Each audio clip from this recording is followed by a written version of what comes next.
Assalamualaikum warahmatullahi wabarakatuh. Kembali lagi di Kakek Channel Bengkel Kampung. Kali ini kita akan mengulas atau mereview sebuah barang atau alat yang baru saya dapatkan, yaitu sebuah bor dari Heisen Prohack. Saya lihat di online shop itu ada yang 300 sekian hingga 400 lebih dengan produk yang sama begitu. Jadi seperti apa sih bor ini? Apakah sesuai dengan ekspektasi kita dengan harga segitu? Apakah dia cukup mampu?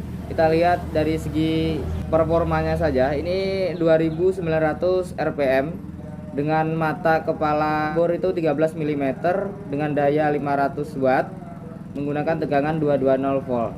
Listrik saya ini cuma 450 watt. Kita lihat apakah nanti mampu.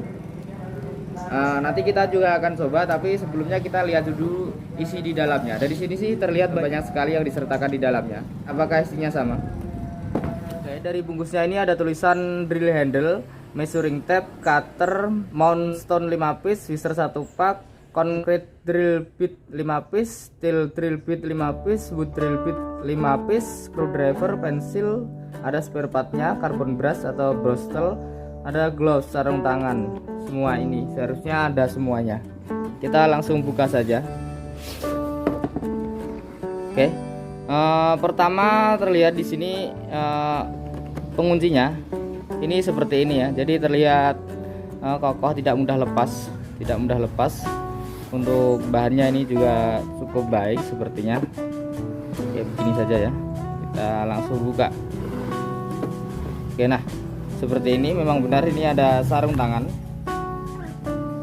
Kemudian ada kartu garansi dan manual book, bukan manual ya, mungkin ini katalog saja, cuma satu lembar katalog, isinya apa saja. Ada unitnya, bornya itu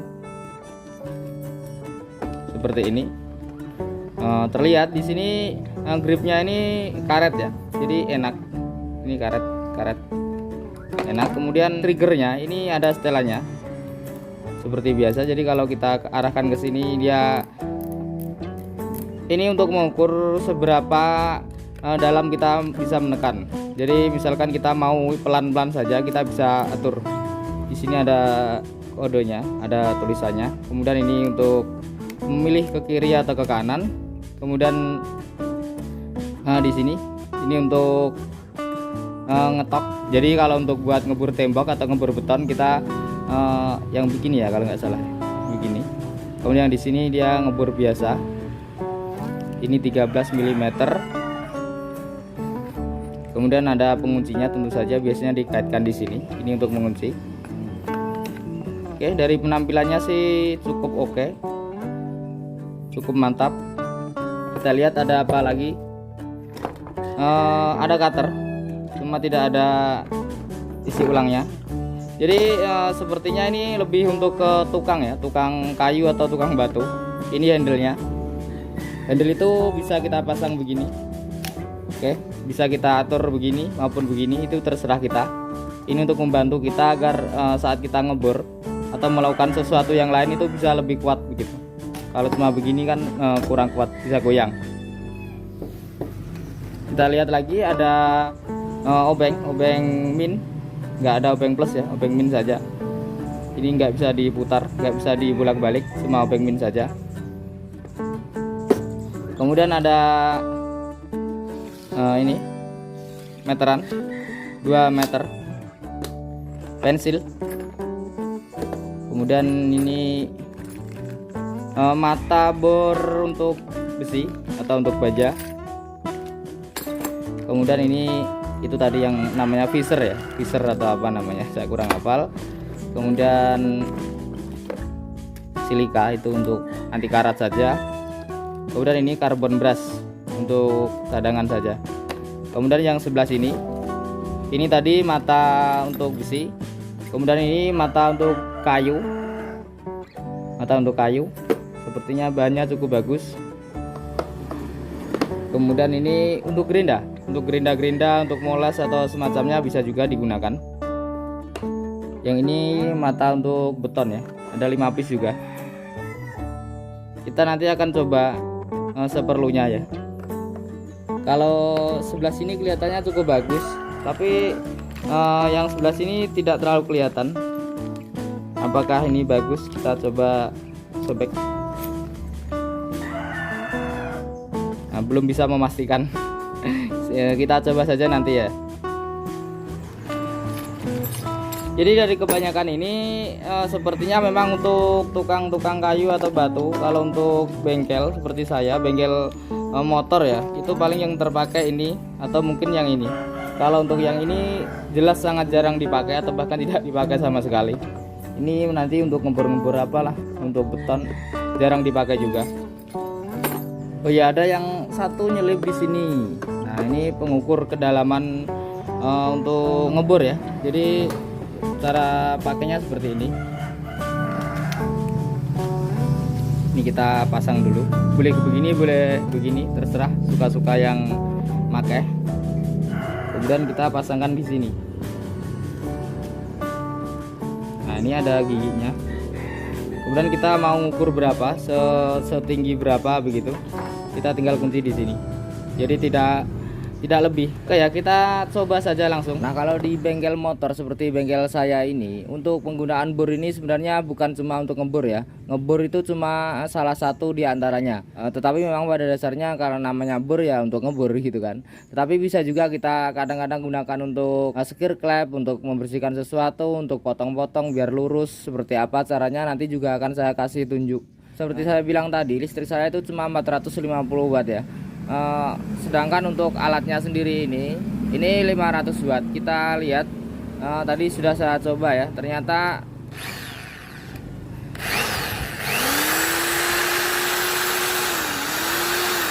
cukup mampu seperti itu. Kita langsung tes saja.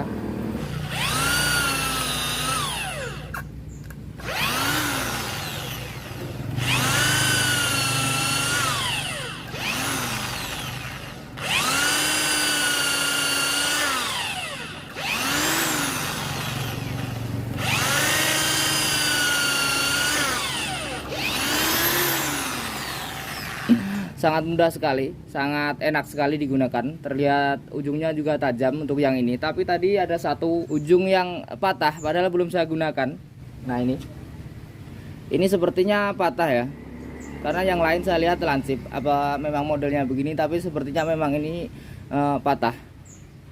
Dan saya belum menggunakan ya. Ini belum saya gunakan. Saya baru gunakan yang ini, mata 8 ya.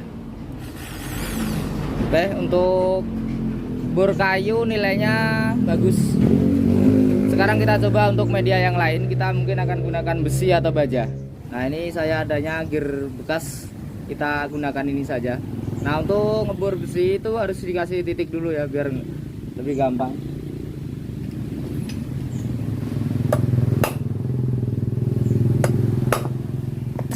Nah, cara untuk mengebor besi ini juga sedikit berbeda. Kita harus menggunakan cairan, bisa oli bekas atau semacamnya. Kalau misalkan dirasa agak susah atau dia terlalu dalam, kita harus sistemnya begini, tekan angkat, tekan angkat, tekan angkat begitu.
Oke ya, menurut saya ini untuk mesinnya, untuk bornya ini kuat, cuma untuk mata bornya kurang tajam.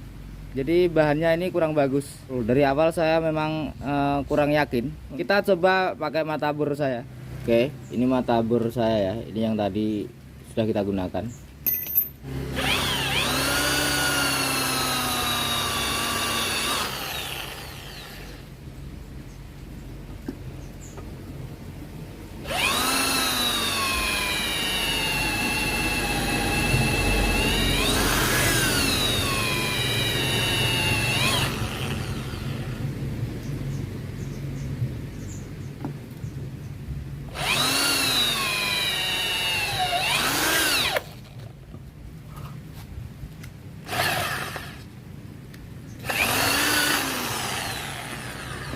Oke, mantap ya.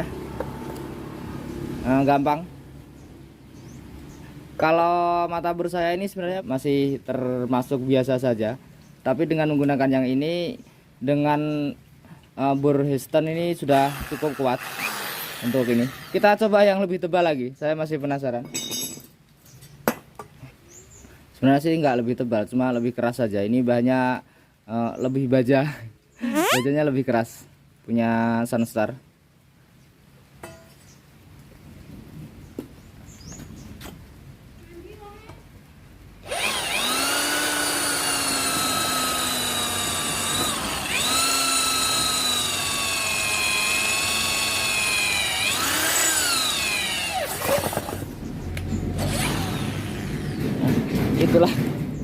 Itulah kenapa saya pegang pakai kaki. Biasanya kalau terakhir itu nyelip karena nggak saya pegangin. Bagus, mantap. Jadi tadi masalahnya ini di mata bornya saja. Dibandingkan dengan yang harga berapa ya, mungkin sekitar 20-an ya. Dengan yang ini saja sudah jauh ketinggalan yang ini. Atau mungkin berikutnya kita mencoba menggunakan mata sikat baja. Sebenarnya ini untuk mata gerinda, tetapi saya kasih baut sendiri, bisa dipakai di bor.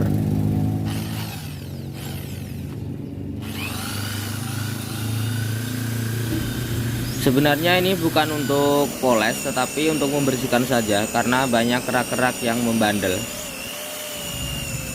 Nah, metode ini dapat mempercepat pekerjaan kita sebagai alternatif daripada dicuci. Sekarang kita akan mencoba menggunakan alat yang sama untuk membersihkan klep, karena klep ini kan pastinya kotor ya sehabis dibongkar. Nah, cara ini kita lakukan sebelum kita sekir klepnya ya. Jadi bukan kita sekir klepnya dulu baru dibersihkan, nanti takutnya tidak rata lagi. Nah, masih tentang membersihkan klep, kita juga bisa melakukan dengan cara terbalik. Jadi klepnya kita pasang di bor, tetapi pastikan kita kasih alas ya. Jadi jangan sampai batang klepnya ini nanti dia terluka. Kalau batang klep terluka tidak bisa digunakan lagi, karena bisa merusak seal klep dan akhirnya oli bisa bocor. Ini adalah persiapan pergantian bos klep.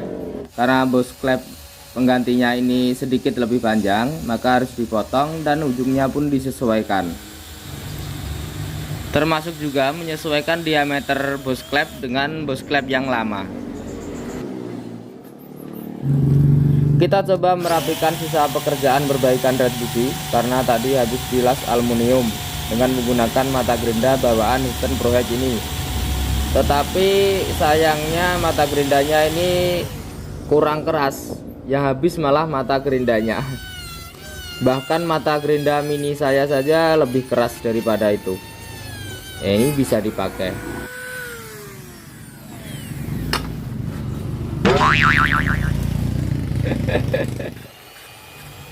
Menggunakan bor untuk sekir klep itu sudah lazim dipakai oleh para mekanik dan hukumnya sah-sah saja. Tapi jangan lupa batang klepnya dikasih oli dulu, dan setelah terasa agak panas baiknya istirahat sebentar. Itu untuk meminimalisir terjadinya keausan. Untuk saya sendiri lebih sering secara manual menggunakan tangan saja, terutama untuk yang sifatnya sekedar membersihkan. Tetapi kalaupun menggunakan bor, biasanya saya akhiri atau finishing tetap menggunakan tangan. Oke kawan-kawan, kita sudah menggunakan bor Histon Pro Hedge ini untuk berbagai macam kebutuhan atau keperluan pekerjaan di bengkel, baik itu untuk ngebor bahan yang keras maupun untuk pekerjaan ringan seperti sekir klep dan sebagainya. Dan panas yang dihasilkan oleh bor ini ternyata tidak seberapa. Itu kalau dari pengalaman saya, kalau dia tidak terlalu panas itu artinya bornya kuat dan bisa bertahan lama. Memang tidak bisa dijadikan indikasi, tetapi itu dari pengalaman pribadi saya begitu. Karena biasanya kalau panas, spool di dalamnya itu mudah gosong, akhirnya dia semakin lemah, tidak kuat lagi untuk melakukan pekerjaan berat gitu. Secara keseluruhan yang tidak saya sukai sih cuma ini saja ya, mata bor untuk besi atau baja ini kurang keras, bahannya kurang bagus. Meskipun tadi setelah saya coba untuk menggerinda atau kita tajamkan, ternyata memang sudah lebih bagus dari percobaan yang tadi. Kemudian untuk mata gerinda yang seperti ini juga kurang bagus, kurang keras. Tapi jangan khawatir, karena yang seperti ini kita bisa dapatkan di toko-toko material atau toko-toko teknik. Ini harganya murah, cuma sekitar 20 ribuan. Dan ini sudah keras, sudah bagus. Kalau memang kita ingin moles-moles, bahan yang biasanya aluminium. Jadi selain aluminium ya mungkin tidak kuat. Kalau besi-besi begitu kurang kuat. Memang biasanya untuk aluminium saja ya. Oke, secara keseluruhan saya bilang untuk alat ini dengan harga sekitar 400 ribuan, dengan semua yang sudah kita dapatkan, very worth it. Terima kasih untuk teman-teman yang masih menonton sampai detik ini. Mudah-mudahan bermanfaat. Assalamualaikum warahmatullahi wabarakatuh. Salam kuku ireng.